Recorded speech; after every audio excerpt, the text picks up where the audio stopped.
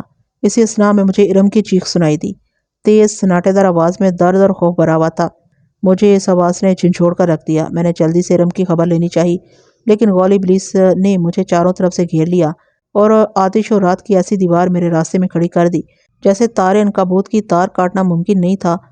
اس میں وقت لگ سکتا تھا۔ میں قہر و غضب سے بھرا ہوا تھا، لیکن اسی لمحے اللہ کی مدد آ گئی۔ مجھے محسوس ہوا میرا سلگتا ہوا اور زخموں سے ممور بدن ایک سرخوشی کی کیفیت میں مبتلا ہو رہا ہے۔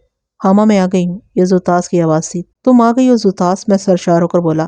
ہاما، تم اپنی مخفی علمی قوتوں کو استعمال کیوں نہیں کر رہے؟ اس نے میری سانسوں میں اترتے ہوئے کہا۔ میں اس کی بات سن کر چونکا تو وہ میرے قلب و نظر میں سرکتے ہوئے لمحہ بھر کے لیے رکی اور بولی، تم نے اللہ کے نیک بندوں سے بہت سے علوم سیکھے ہیں، تم اللہ کا نام لے کر انہیں استعمال کرو۔ زوتاس نے مجھے جیسے ہوش دلا دیا وہ بولی، ہاما، وہ کلام ربی پڑھو، وہ کلام جسے پڑھ کر عزازیل ابلیس بن گیا، وہ کلام مبارک کے جو اللہ کے نیک بندوں کو ابلیس کی نحوست سے بچاتا ہے اور اللہ انسان کو شیطان مردود سے اپنی پناہ میں لے لیتا ہے۔ زوتاس نے میری آنکھیں کھول دی اور میں نے جلدی سے اعوذ باللہ من الشیطان الرجیم پڑھ لیا۔ اے حق انسان، میرے مہربان، میرے ہمراز، میری بات غور سے سن۔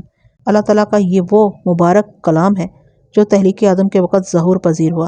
میں نے شیاطین کے خلاف مارکوں میں جب بھی قدم بڑھایا، مجھے اس کلام نے تقویت دی اور فتح سے سرفراز کیا۔ کیا تم یقین کرو گے کہ جب میں نے اعوذ باللہ پڑھی تو کیا ہوا؟ سنو اے ہمدرد انسان، سنو۔ میں نے جو ہی یہ کلام ادا کیا، میرے چاروں جانب نور کی ایک گہری چادر تن گئی جس نے مجھے اپنے حصار میں لے لیا۔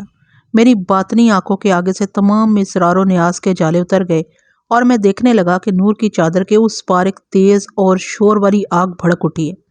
اس آگ کے شعلے بےتاب اور لمبی زبان کی طرح دراز تھے جو سپاہی ابلیس کو چاٹ رہے تھے۔ زوتاس اپنے جمال سارور کے ساتھ رخصت ہو گئی، مگر جاتے جاتے مجھے اس گوہر اسرار سے آگاہ کر گئی تھی کہ میں اپنی کمزوری کو دور کرنے میں کامیاب ہو گیا۔ میں نے الحمدللہ ادا کیا اور زوات کی طرف متوجہ ہو گیا۔ مجھے شدید حیرانی اور خوشی ہوئی کہ زوات اس آگ سے محفوظ رہا تھا اور اس وقت بھی شدید اور پجاری کو حصار سے باہر نکالنے کی تگ و دو کر رہا تھا۔ مجھے خیال آیا کہ پہلے ارم کی خبر تو لے لوں کہ وہ کس عذاب میں ہے۔ میں نے دارالعیش کے اندر جھانک کر دیکھا تو پجاری کی تمام داسیاں فرش پر گری پڑی تھی اور ارم غائب تھی۔ میں نے اپنی باطنی آنکھوں کو روشن کیا اور ارم کو تلاش کرنے لگا۔ ہیکل کے پجاری نے اسے اپنے ہاتھوں میں جکڑا ہوا تھا اور بے بسی سے اپنے صحرائی جانور پر لاد کر ینو کے چشمہ کی جانب بھاگ رہا تھا۔ میں حیران ہوا کہ پجاری تو حصار میں قید ہے، تو یہ کون ہو سکتا ہے؟ میں تیزی سے اس کی سواری کے آگے ظاہر ہو گیا تو وہ جانور بھدک گیا۔ نہایت قوت اور طاقتور جانور ہراساں ہو کر ریت پر گر گیا۔ پجاری اور ارم دونوں ریت پر دور تک لڑکتے چلے گئے۔ میں پجاری کے سر پر پہنچ گیا تو وہ کسی چھلاوے کی طرح اٹھا اور تن کر کھڑا ہو گیا۔ اس نے جھٹ سے اپنی طاغوتی طاقتوں کا جال بکھیر دیا اور خود کو حصار کے اندر بند کر لیا۔ وہ ہذیانی انداز میں چلایا، ہاما، چلے جاؤ، میری نظروں سے دور ہو جاؤ، ورنہ تجھے جلا کر راکھ کر دوں گا۔ پجاری نے وحشیانہ انداز میں اپنا ہاتھ فضا میں لہرایا اور اونچی اونچی آواز میں کچھ پڑھنے لگا۔ یکا یک میرے اوپر سیاہ غبار تن گیا اور کوئی چیز بڑی تیزی سے ریت کے اوپر گھسیٹتی ہوئی حصار کے اندر چلی گئی۔ میں نے چونک کر دیکھا وہ ارم تھی جسے پجاری نے اپنی طاغوتی طاقت اور کشش سے حصار کے اندر کھینچ لیا تھا۔ میں پجاری کا حصار توڑنے کی تدبیر کر ہی رہا تھا کہ میرے سر کے اوپر سیال سا گرنے لگا۔ میں نے نظریں اٹھا کر دیکھا تو سیاہ غبار کے اندر میرا باپ اور ناسور کھڑے دانت نکال کر مجھ پر ہنس رہے تھے۔ ان کے ہاتھوں میں ابلیسی پیالہ تھا جو سیال سے بھرا ہوا تھا اور وہ اسے میرے اوپر گرا رہے تھے۔ اپنے باپ کو دیکھتے ہی مجھ پر غضب طاری ہو گیا اور میں اس پر چھپٹ پڑا، لیکن اس بار ایک عجیب اور انہونی بات ہوئی تھی۔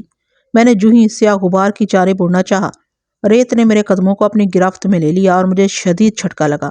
میری اس حالت پر میرا باپ اور میرا بیٹا ناسور بڑے زوردار انداز میں کہے لگانے لگے اور پھر اسی لمحہ انہوں نے سیال سے بھرا پیالہ میرے اوپر انڈیل دیا۔ میں ابلیس کے اس حملے کے نتائج سے آگاہ نہیں تھا۔ مجھے یقین تھا کہ میں اس حملے کو پسپا کر دوں گا، مگر جب اس کے مکرو علم کے بطن سے جنم لینے والے اس شیطانی حملے کے اثرات کھلے تو مجھے دانتوں پسینہ آ گیا۔ یہ تحفہ تیرے باپ کی جانب سے ہے۔ اس وقت دیکھ تو کہاں کھڑا ہے، یہ جائے شیطان ہے، یہ خونی اور شیطانی صحرا ہے جس میں تیرا علم کارگر نہ ہو سکے گا۔ دیکھ تیرے باپ نے تجھ پر کیسا مکر کا جال پھینکا ہے کہ صحرا نے تیرے پاؤں جکڑ لیے ہیں، ہواؤں نے تیرے پر نوچ لیے ہیں، اب نہ تو دوڑ سکے گا نہ اڑ سکے گا، یہاں کوئی بھی تیری مدد کو نہیں آ سکے گا۔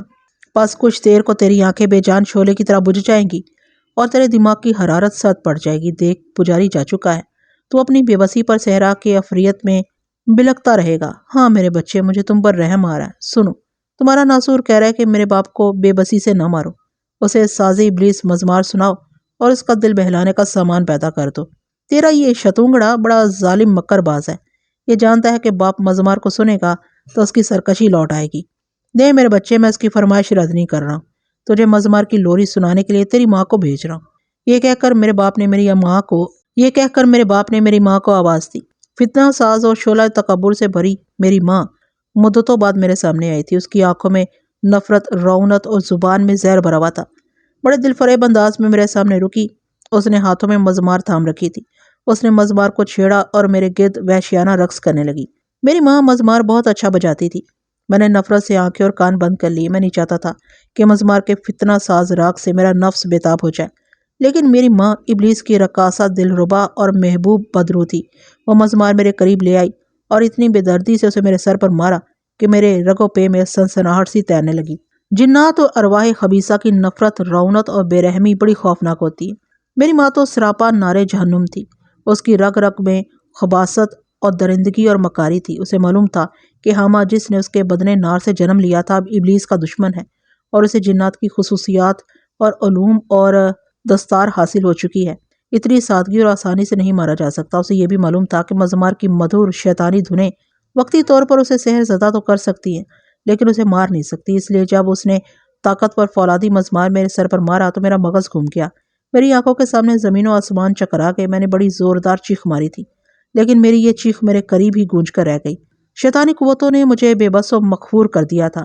میرے حواس مختل ہو رہے تھے اور لگتا تھا کہ میرے بدن کی طرح میرا ذہن بھی پتھر ہو جائے گا۔ نہ جانے شیطان کا یہ کیسا طلسم تھا، کیسا فریب تھا کہ اس نے میرے سارے بدن کو یوں جکڑ رکھا تھا کہ میں جنبش بھی نہیں لے سکتا تھا۔ میری ماں میرے سامنے وحشیانہ انداز میں مزمار بجا کر میرا ذہن کمزور کرتی رہی۔ مجھے قطعی علم نہیں تھا کہ میرے ساتھ کیا ہونے والا ہے۔ میں اب گردن بھی نہیں گھما سکتا تھا۔ مزمار بجاتے بجاتے میری ماں ایک بار پھر کچھ دیر کے لیے رک گئی۔ میری آنکھیں نشہ و مدہوشی سے بوجھل ہو رہی تھی۔ مزمار کے تھمتے ہی ابلیس اپنی خباثتوں اور غلاظتوں کے ساتھ نمودار ہو گیا۔ وہ آتش جہنم میں قہر، مکر و ضلالت میرے قریب آیا تو اس کے دائیں بائیں میرا بیٹا اور ابلیس کی بیوی ترتبہ بھی تھی۔ اس کے عقب میں فرزندان ابلیس کا ہجوم کھڑا تھا۔ اس لمحے ماحول پر سیاہی چھا گئی تھی۔ ہر طرف ابلیس کی مانوس غلاظت کا تغین اور آگ پھیل گئی۔ ابلیس نے مجھے بڑی دل فریب پیشکشیں کی۔ اس نے مجھے اپنی طاغوتی طاقتوں سے صحرائے عقاب میں باندھ کے رکھ دیا تھا۔ وہ چاہتا تو مجھے جلا کر مار دیتا۔ میں تو اس وقت اکیلا تھا اور اس کے رحم و کرم پر تھا، مگر وہ میری حیثیت سے فائدہ اٹھانا چاہتا تھا۔ وہ مجھے لالچ دے رہا تھا، کہہ رہا تھا حامہ تم میرے بیٹے ہو، میرا خون ہو، تم نے میری تعلیمات کو دھتکار دیا لیکن میری تعلیمات تمہارے اندر گھن کی طرح موجود ہے۔ یہ ابلیسی تعلیمات کا اثر ہے کہ مزمار کی دھنیں سنتے ہی تم مدہوش ہو جاتے ہو، تمہاری طاقت کا آتش ٹھنڈا ہو جاتا ہے۔ آؤ اور اپنے باپ بدیوں کے خالق کے ہاتھ تھام لو اور اس کی طاقتوں کے آگے سرنگوں ہو کر ان انسانوں کی بربادی کا سامان اکٹھا کرو۔ لیکن میں نے ابلیس کو بری طرح دھتکار دیا۔ مجھے نفرت تھی اس سے۔ میں نے اس پر تھوک دیا اور کہا، اے مردار اللہ کے ناپسندیدہ شخص، میں نے اللہ کے نیک بزرگوں اور پارساؤں سے تعلیم پائی ہے۔ ان کا کہنا تھا کہ ابلیس روز قیامت تک اصلاح کی بات نہیں کر سکتا، جبکہ میں اصلاح کا دامن چھوڑنا نہیں چاہتا۔ مجھ سے زیادہ تیرے مکر و فریب کون جانتا ہے؟ اگر تو مجھے مارنا چاہتا ہے تو مار ڈال، مگر یہ جان لے کہ حق پرست جنات و انس کبھی بھی تیری گمراہی کے جال میں نہیں آئیں گے۔ تیری اکڑ اور رعونت ابھی تک نہیں گئی حامہ؟ ابلیس قہرناک انداز میں آگے بڑھا۔ اس نے ہاتھوں میں نوکیلی کوہساری ہڈی پکڑی ہوئی تھی۔ اس نے ہڈی کی نوک میرے ماتھے پر رکھی اور زور ڈال کر بولا، میں تیری کھوپڑی میں سوراخ کر کے تیرے سر سے فخر و حق پرستی کا مادہ نکال دوں گا، اس میں اپنی آگ بھر دوں گا، سمجھے تم؟ نوکیلی ہڈی میرے ماتھے کی ہڈی میں گھس گئی۔ میں نے حوصلے کے ساتھ اس درد کو برداشت کیا۔ میرا بدن تو پتھر کی طرح منجمد تھا، اس لیے تکلیف شدت سے ہل نہ سکا، مگر میری روح کا طائر پھڑپھڑانے لگا۔ مجھے اس وقت کچھ سجائی نہیں دے رہا تھا کہ میں کیا کروں۔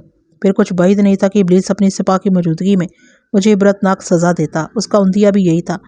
اس نے ہڈی میری پیشانی میں پیوست کر کے چھوڑ دی، پھر غول بیابانی اور اپنے فرزندان سے مخاطب ہو کر چلانے لگا، اسے عبرت سے دیکھو اولاد ابلیس، یہ وہ باغی شیطان ہے جو جنات کے گروہ میں شامل ہو گیا اور ہمارے خلاف جہاد کر رہا ہے۔ آج میں اسے تم لوگوں کے لیے عبرت بنا دوں گا۔ تم دیکھنا اس کی روح کسی بے بس کیڑے کی طرح تڑپتی ہوئی جھلس جائے گی۔ اسے اپنی نوری طاقتوں پر بڑا یقین تھا، لیکن یہ ابلیس کی کالی اور طاغوتی طاقتوں کے فریب نہیں جانتا۔ میری پیشانی سے لہو بہنے لگا۔ سنو، شاید تم حیران ہو کر سوچو کہ کیا جنات کا بھی لہو ہوتا ہے؟ اے میرے محسن، انسان کی طرح جنات کی رگوں میں بھی لہو ہوتا ہے، لیکن ہمارا یہ خون تمہارے بدن میں دوڑنے والے سرخ گاڑے سیال سے مختلف ہے۔ ہمارا یہ خون لاوے کی طرح ہوتا ہے۔ تم جانتے ہو یہ لاوا کیا ہوتا ہے؟ آگ اور سیال کا مرکب ہے۔ بس جب ابلیس نے میرے ماتھے میں اپنی ابلیسی ہڈی ٹھوس دی تو گاڑا گاڑا آتش گیر لہو میرے چہرے کو تار کرنے لگا۔ ابلیس نے میری ماں کو اشارہ کیا۔ اس نے ایک بڑا سا پیالہ ہاتھ میں اٹھایا ہوا تھا۔ وہ پیالہ لے کر آگے بڑھی اور ابلیسی ہڈی کے عین نیچے پیالہ بڑھا کر میرا خون اس میں اکٹھا کرنے لگی۔ ہاما تو ابلیس کی طاغوتی طاقتوں کو نہیں جانتا۔ دیکھ آج میں تجھے کتنی عبرتناک سزا دیتا ہوں۔ آج میں تجھ سے اپنے یاسوت کا بدلہ لوں گا۔ تجھ سے ایک ابوت یالا اور میالا کی بے بس موتوں کا بدلہ چکاؤں گا۔ تجھ کو مرواؤں گا۔ ابلیس پر وحشت طاری تھی۔ میری ماں پیالہ خون سے بھر چکی تو اس نے پیالہ ابلیس کے سامنے کر دیا۔ ابلیس نے ہاتھ بڑھا کر بے دردی سے ہڈی میری پیشانی سے کھینچ لی تو پیشانی سے خون کا فوارہ ابل پڑا۔ یہ دیکھ کر میرا بیٹا ناسور تالیاں بجانے لگا۔ وہ میرے باپ سے ہاتھ چھڑا کر کسی بگولے کی طرح میری طرف آیا اور اپنی ہتھیلیوں میں میرا خون لے کر چاٹنے لگا۔ ابلیس اور اس کے سارے شیطان ناسور کی یہ حرکت دیکھ کر قہقہے لگانے لگے اور میں بے بسی سے اپنی لاچارگی کا تماشا دیکھنے لگا۔ ابلیس نے پیالہ اپنے سامنے رکھا اور کوہستانی ہڈی اس میں ڈبو کے طاغوتی عمل پڑنے لگا اور دوسرے ہی لمحے پیالے میں آگ بھڑک اٹھی۔ دیکھتے ہی دیکھتے بے تاب شراروں سے بھرپور جہنم کی آگ کے شعلے آسمان کو چھونے لگے تو ابلیس نے میری ماں کو مزمار بجانے کا کہا۔ میرے حکم سے جلنے والی آگ اس مردود اور سرکش ہاما کے اندر چلی جا۔ آگ گہرے دھوئے کی شکل اختیار کر کے میری پیشانی کے سوراخ میں داخل ہو گئی اور مجھے یوں لگا جیسے میں سیاہ تاریک اور مہیب گہرائیوں میں گرتا جا رہا ہوں۔ میرا ذہن گھوم رہا تھا۔ میرے اندر عجیب سی مستی و کرب کا تضاد برپا ہو گیا۔ کچھ ہی دیر بعد مجھے ابلیس کی آواز سنائی دی۔ وہ کہہ رہا تھا، ہاما کے اندر پلنے والے اب باہر آ جا۔ دھواں اسی سوراخ سے دوبارہ باہر کو نکلنے لگا لیکن مجھ پر نکاہت طاری ہو گئی۔ میں اپنے ہوش کو بیٹھا تھا۔ نہ جانے میں کب تک گرد و پیش سے بیگانہ رہا تھا، لیکن میری آنکھ اس وقت کھلی جب میری ماں نے ایک بار پھر مزمار میرے سر پر مارا تھا۔ اپنے سامنے کا منظر دیکھ کر میں حیران رہ گیا۔ میں ابلیس کے پہلو میں کھڑا تھا۔ میں شش و پنج میں مبتلا ہو گیا کہ میں تو پتھر کا ہوں اور میرے ارد گرد تو کوئی بھی نہیں کھڑا، پھر میں ابلیس کے پہلو میں کیسے کھڑا دکھائی دے رہا ہوں؟ میری آنکھیں کھلتے دیکھ کر ابلیس کے پہلو میں کھڑا ہاما بڑے زہرناک انداز میں مسکرانے لگا تھا۔ ابلیس کے چہرے پر بھی خباثت تیر رہی تھی۔ میں نے خود کو ہلانے چلانے کی کوشش کی تو محسوس ہوا کہ میں تو بدستور پتھر کا ہوں۔ پھر یہ معمہ کیا تھا؟ ہاما تو خود ہمارا نہ ہو سکا تو ہم نے تجھے آخر اپنا بنا ہی لیا۔ ابلیس کہا لگا کر بولا تھا، یہ بھی ہاما ہے مگر یہ اپنے پردادا کی تعلیمات کا رسیا ہے۔ مجھے سمجھ آ گئی کہ ابلیس نے اپنے طاغوتی علم کی جوت سے میرا موکل بنا لیا۔ میں اس کے مقاصد جان گیا تھا۔ ابلیس ابھی مجھے کچھ کہنے والا تھا کہ اچانک اسے سانپ سو گیا۔ وہ بدک گیا اور خوف و ہراس سے ارد گرد دیکھنے لگا۔ میں نے دیکھا کہ گولے ابلیس میں بھی بے چینی اور بے قراری پیدا ہو گئی تھی۔ فرشتوں کا گروہ بنو آد کے قبیلہ خلود میں اتر رہا ہے۔ ابلیس کو اطلاع دی گئی۔ تاریک آسمان سے ریگزاروں کی بستی حضر موت میں چاندنی جیسا اجالا پھیلا نظر آیا تو ابلیس افراتفری سے بولا، جلدی اپنی اپنی پناہ گاہوں میں بھاگ جاؤ اور سنو، میرے جاسوس خلود کی بستی کی طرف جائیں گے اور معلوم کریں گے کہ خلود کے قبیلے میں فرشتوں کی بارات کیوں اتری ہے۔ میں نے دیکھا کہ ابلیس کے چہرے پر لرزہ طاری تھا اور نکاہت و شکستگی سے اس کی آواز بھی دب گئی تھی۔ اس لمحے اسے اطلاع ملی کہ قبیلہ خلود کے کالا نسب کے گھر میں سولہ نامی ایک بچہ پیدا ہوا ہے جس کے ماتھے سے نور برس رہا ہے۔ ابلیس یہ سن کر پچھاڑے مار کر رو دیا، مجھ پر لعنت ہو، آج پھر مجھے شکست ہو گئی۔ کائنات کے حقیقی مالک نے خلود والوں میں اپنے نیک بندے کو بھیجنے کا اشارہ دیا اور قریب اس بستی میں ایک رسول آئیں گے۔ ابلیس اپنا سینہ کوٹ رہا تھا اور خود پر لعنت کے کوڑے برسا رہا تھا۔ کہہ رہا تھا، میں نے بنو عاد کو تباہ کر ڈالا، میں نے بنو سمود میں سے شدید کو پیدا کیا، اس کے بعد شداد کو پیدا کرنے والا تھا، لیکن میں کیا کروں کہ میری کوئی تدبیر کارگر نہیں ہوتی۔ میں گناہ گاروں کا ایک پہاڑ کھڑا کرتا ہوں لیکن اللہ رائی سے چھوٹا ایک نور پھیلا کر اس پہاڑ کو ریزہ ریزہ کر دیتا ہے۔ ابلیس دھاڑے مار مار کر رویا تو گولے ابلیس بھی اپنا سینہ کوٹنے اور بال نوچنے لگا۔ معاون فتنہ ساز ابلیس رکا۔ اس نے میرے باپ کو حکم دیا اور کہا، ہاما کے بت کو ہیکل کے پجاری کے سپرد کر دو۔ ہاما کے اس موکل کو آزاد چھوڑ دو۔ یہ جنات اور ہر اس انسان کو ہاما کی شکل میں فریب دے کر تباہ کرے گا۔ میرا باپ مجھے ہیکل کے اندر لے آیا اور مجھے سحری جال کے اندر ڈال کر اسرار کے پردوں میں ملفوف کر دیا۔ اب تو میں ہر ایک کو دیکھ سکتا تھا مگر مجھے کوئی انسان نہیں دیکھ سکتا تھا۔ البتہ میرا موکل، میرا ہمزاد مجسمہ شیطان ہاما کی شکل میں میرے سامنے کھڑا دانت نکوس رہا تھا۔ میرے باپ نے مجھے مبعود نصر کے پاس باندھ دیا تھا اور خود پجاری کو بلانے چلا گیا تھا۔ میرا ذہن منتشر ہو چکا تھا اور کچھ سمجھ نہیں آ رہی تھی کہ میں اپنے ذہن کو کیسے قابو کروں۔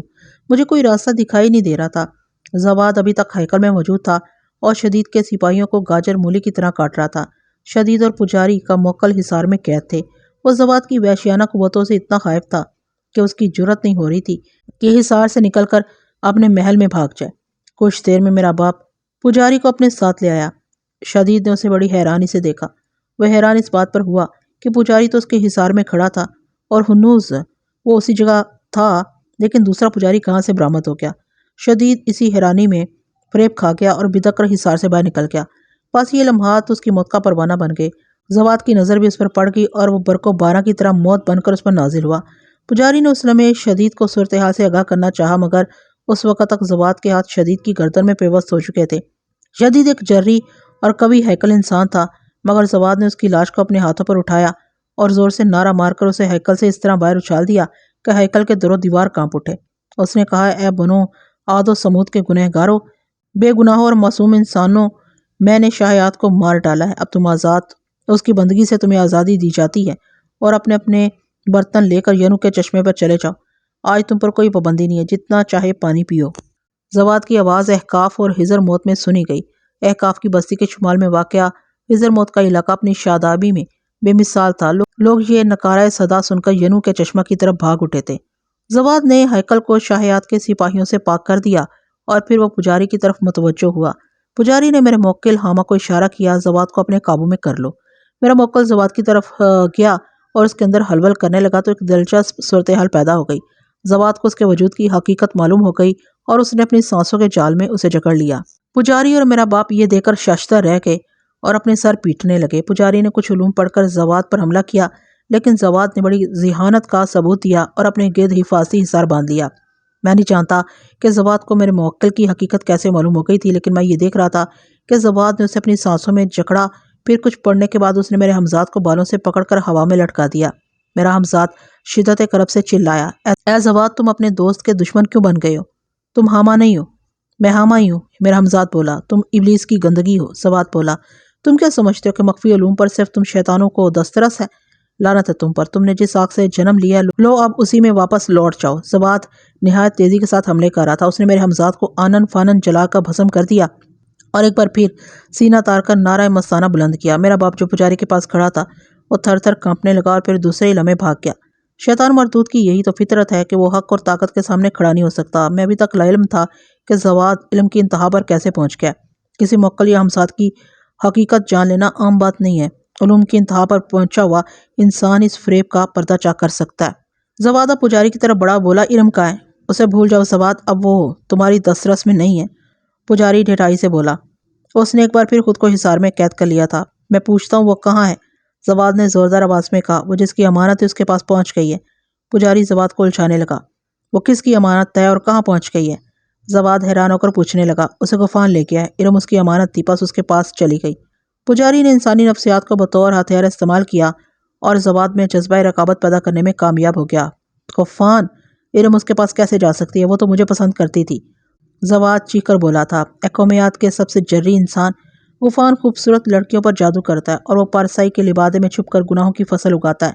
پجاری نے انسانی حسد و رقابت کے تیر برسانے شروع کر دیے۔